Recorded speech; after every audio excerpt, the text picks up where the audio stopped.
You, Jason Evans, could barely hold back tears of joy as I tightly embraced our long-awaited bundle of happiness, our newborn son Liam. My wife Emily had just been discharged from the hospital, and we were heading home to the suburbs of Chicago to build a cozy nest for our baby. Emily looked tired but incredibly happy. Her radiant smile lit up the world as she gently kissed our little one.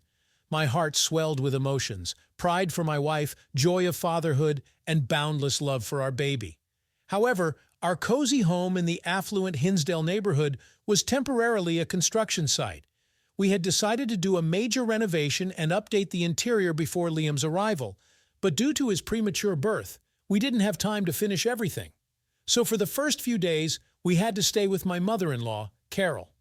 Carol was a dazzling 53-year-old blonde with a photogenic figure and impeccable taste. Tall, slender, with stunning curves, she radiated charisma and sexuality. Her eyes sparkled with a mischievous glint. Her delicate nose and luscious pouting lips would turn any man's head. At the same time, my mother-in-law had a resolute character, a rare ability to keep everything under control, and a sharp tongue.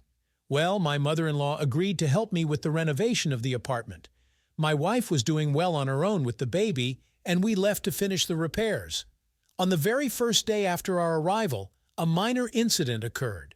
As Carol was changing into work clothes for the renovation, I accidentally peeked into the room. The door was unlocked. My mother-in-law had just taken off her robe and stood naked, displaying her perfect body with a perky, firm bust, flat-toned tummy, and luscious buttocks. Upon noticing me, Carol merely let out a playful chuckle and slowly covered herself up, as if deliberately giving me a chance to admire the view longer. I retreated in embarrassment, but the sight of her naked charms burned a vivid spark in my memory. That evening at dinner, Carol was unusually silent and pensive. She caught my gaze from under her lashes, her eyes glinting mischievously. Something told me that my mother-in-law remembered that risque incident and was deliberately teasing me with her meaningful looks. The next day, the apartment renovation work was in full swing.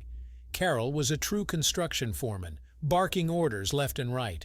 She commanded the crew of workers as if she had spent her entire life on construction sites. As for me, I couldn't get the piquant episode of seeing my mother-in-law naked out of my head. Every time Carol bent over or reached for something, giving me a chance to admire her luscious curves and her tight top and shorts, I caught myself shamelessly ogling her appetizing contours. My gaze kept lingering on her ample bust, straining against the tight fabric, the tantalizing curve of her hips, or her taut buttocks. Unworthy fantasies swirled in my head, where I tore off her clothes and passionately kissed her flushed body. Male desire kept smoldering stronger and stronger. In the evening, after the work was done, Carol and I unwound with a glass of wine on the terrace, enjoying the sunset. My mother-in-law not only possessed a luscious beauty, but was also an enchanting conversationalist with a great sense of humor and the ability to flirt.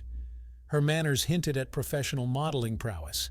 Carol knew how to carry herself and present herself in an advantageous light. At times, it seemed to me that I caught a glimpse of an invitation in her gaze and a clear desire to attract my attention. Or was it just my heated imagination playing tricks? Along with philosophical talks about life, Carol kept reminiscing about funny stories from her wild youth. In the reckless 90s, she led a rather free-spirited lifestyle and changed boyfriends like gloves. One time, I even had a fling with several guys at the same time, my mother-in-law confessed with a chuckle, playfully tapping me on the nose. They were all such cuties, I just couldn't decide who to date. But then I got bored with those games and quit. She fluttered her eyelashes dramatically and licked her lips suggestively, provoking me into new fantasies. So, this is what my promiscuous mother-in-law is like. After the third glass of wine, the conversation took an overtly frivolous turn. Carol kept gesticulating animatedly, causing her robe to part slightly, tantalizing me with glimpses of her luscious DGC colletage and seductive curves. "Hey, buddy, you're not zoning out on me, are you?" Carol suddenly laughed playfully, catching my next hungry glance directed at her ample cleavage. I tried to explain myself, but only ended up more entangled.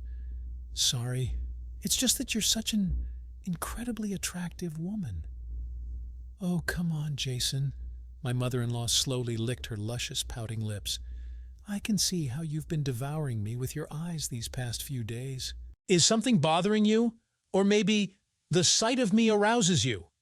Our eyes met, and hers unmistakably flashed with something akin to a challenge and mischievous interest. Oh, it seemed the conversation was definitely entering dangerous territory.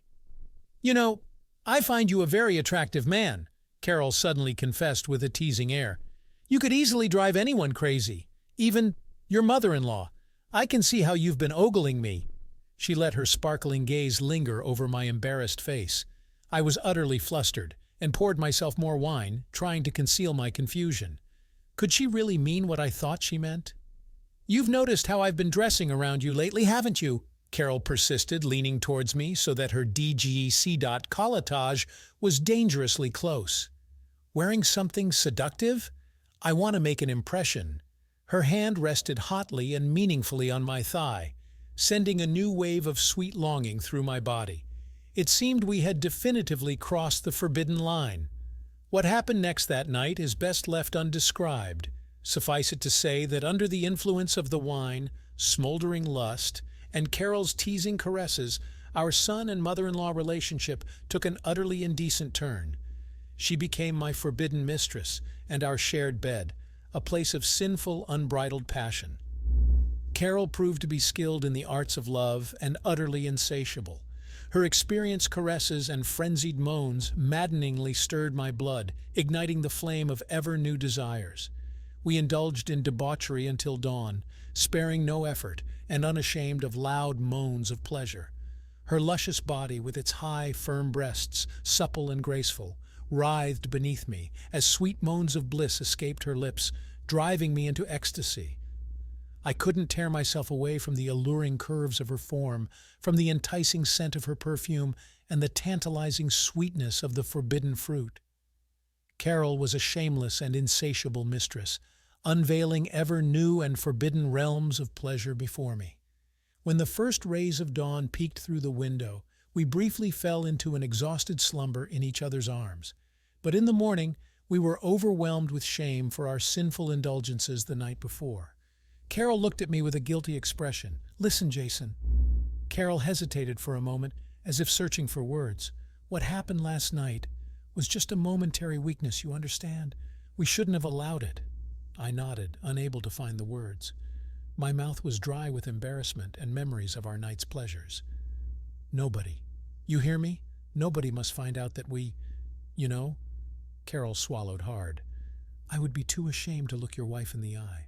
And I feel sorry for the baby. He's innocent in all this. Of course, I won't breathe a word to anyone, I hastened to assure my mother-in-law.